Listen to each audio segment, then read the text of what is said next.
Good day to everyone. I'm architect Ricardo H. Cisbreño, an OFW from Doha, Qatar, currently a senior architect with Dimensions Engineering Consultant.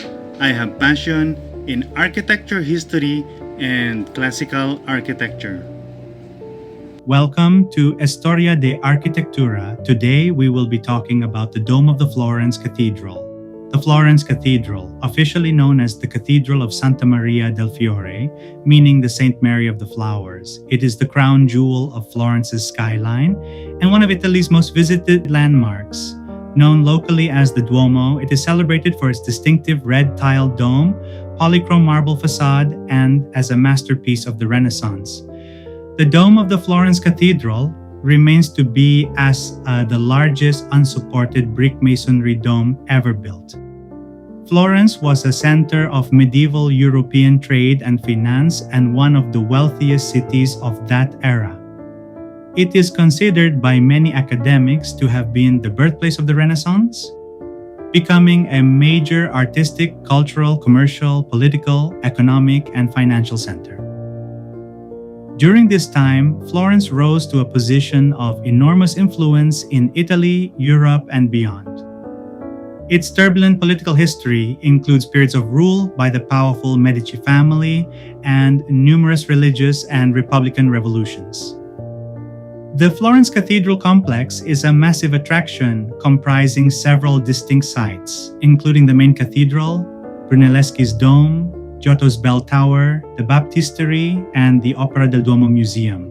Florence is home of numerous famous people, such as the generations of the House of Medici, the family of bankers, and political family that had ruled Florence for centuries, and home of famous Florentine Renaissance artists such as Leonardo da Vinci, who painted the famous Mona Lisa and the Last Supper; Michelangelo, who made the famous Pietà, the statue of David, and painted the ceiling and walls of the Sistine Chapel in Rome; Raphael, famous for painting the School of Athens, portrait of Madonna of the Pinks, and portrait of the Deposition of Christ; and Sandro Botticelli, famous for portrait of the Birth of Venus, Youth of Moses, and the Punishment of the Sons of Korah, both at the Sistine Chapel in Rome.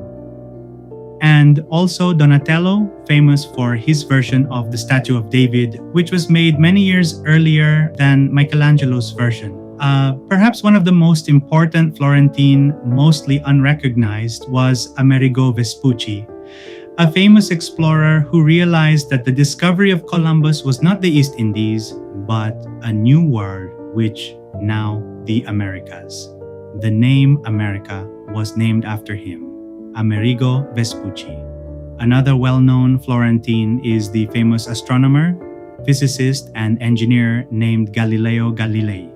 Florence Cathedral commenced in 1296 in the Gothic style of architecture to a design of Arnulfo di Cambio and was completed by 1436 with a dome constructed by Filippo Bruneleschi. Santa Maria del Fiore was built on the site of Florence's second cathedral dedicated to Sant Reparata.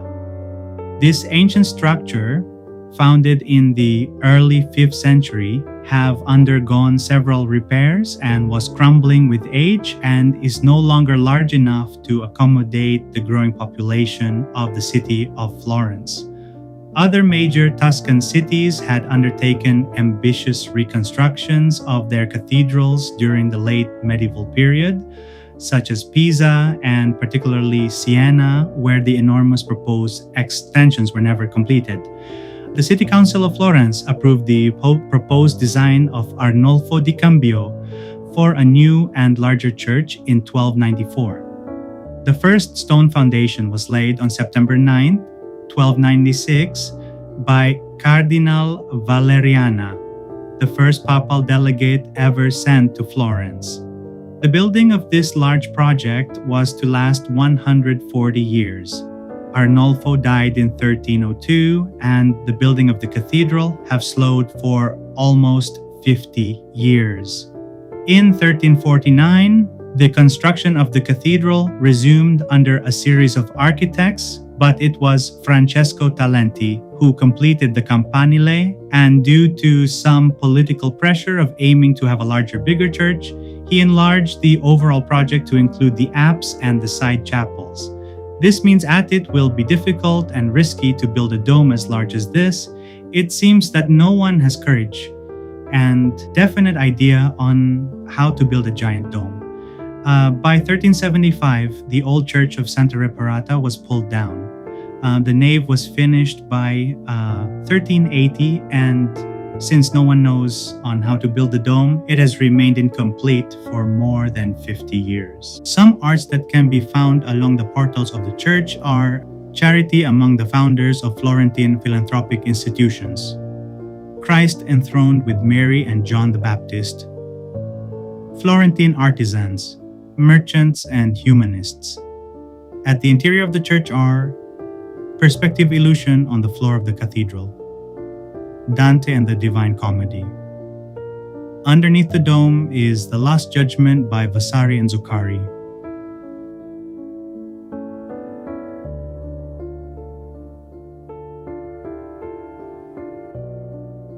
After 100 years since the start of the construction, and by the beginning of the 15th century, the structure has remained without a dome. The basic features of the dome had been designed by Arnulfo di Cambio in 1296. His brick model was standing in a side aisle of the unfinished building and had long been considered to be sacred. The design calls for an octagonal dome higher and wider than any that had ever been built, with no external buttresses to keep it from spreading and falling under its own weight. The answer for the erection of the dome came to one man who is a goldsmith, has never practiced architecture in his life. His name was Filippo Bruneleschi. Filippo Bruneleschi, nicknamed Pippo, was a goldsmith and a sculptor working with cast bronze. Long before he was commissioned for the construction of the dome of the Florence Cathedral in around 1401, he joined the design competition to create gilded bronze doors for the Florence Baptistery, which drew 7 competitors, including Brunelleschi and another young sculptor named Lorenzo Ghiberti. Each sculptor produced a single bronze panel depicting the sacrifice of Isaac within a Gothic 4-leaf frame. The panels each had to contain Abraham, Isaac, the angel, 2 other figures, as well as a donkey and a sheep, imagined by the artist, and had to harmonize in style with the existing doors.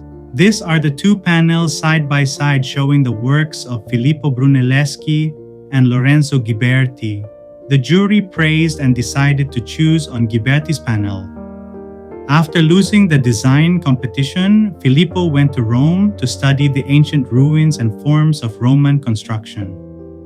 Brunelleschi's study of classical Roman architecture, in which it has influenced his building designs. It has been speculated that Brunelleschi developed his system of linear perspective by the use of a vanishing point after observing the Roman ruins. In 1418, he went back to Florence just in time for the announcement for the design competition for the dome of the Florence Cathedral. Several competitors joined the design competition, showing the methods on how the dome is to be constructed. Brunelleschi challenged his fellow competitors that if whoever can make the egg stand, he will be likely to be the winner of the completion. Each of the competitor tried, but no one succeeded. When it's Brunelleschi's turn, with a single stroke, he was able to make the egg stand. Brunelleschi further stated that he can erect the dome without the use of the support frame.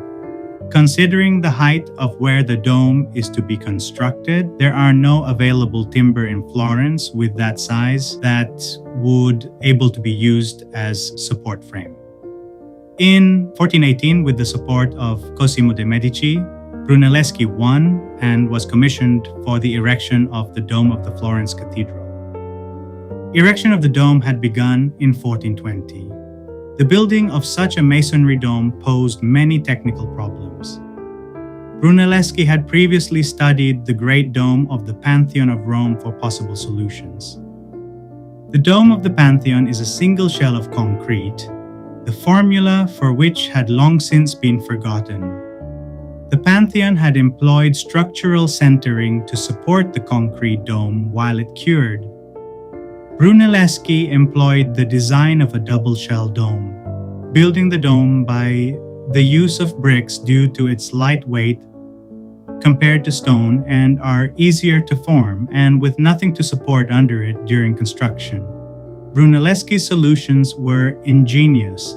The spreading problem was solved by a set of 4 internal horizontal stone and iron chains, serving as barrel hoops embedded within the inner dome, one at the top, one at the bottom, with the remaining 2 evenly spaced between them. A 5th chain, made of wood, was placed between the first and second of the stone chains. Since the dome was octagonal rather than round, a simple chain, squeezing the dome like a barrel hoop, would have put all its pressure on the 8 corners of the dome. The chains needed to be rigid octagons, stiff enough to hold their shape, so as not to deform the dome as they held it together. Each of Brunelleschi's stone chains was built like an octagonal railroad track with parallel rails and cross ties, all made of sandstone beams. A circular masonry dome was built without supports using the system called centering because each course of bricks is a horizontal arch that resists compression. In order for the bricks to hold in place while the mortar was still wet, Brunelleschi used a brick pattern called a spina di pesce, meaning fishbone. In English architecture term, it is called a herringbone brick pattern. These are used to transfer the weight of the freshly laid bricks to the nearest vertical ribs of the non-circular dome. It makes the brick lock together as you lay them in order not to fall when the dome reaches a steeper slope.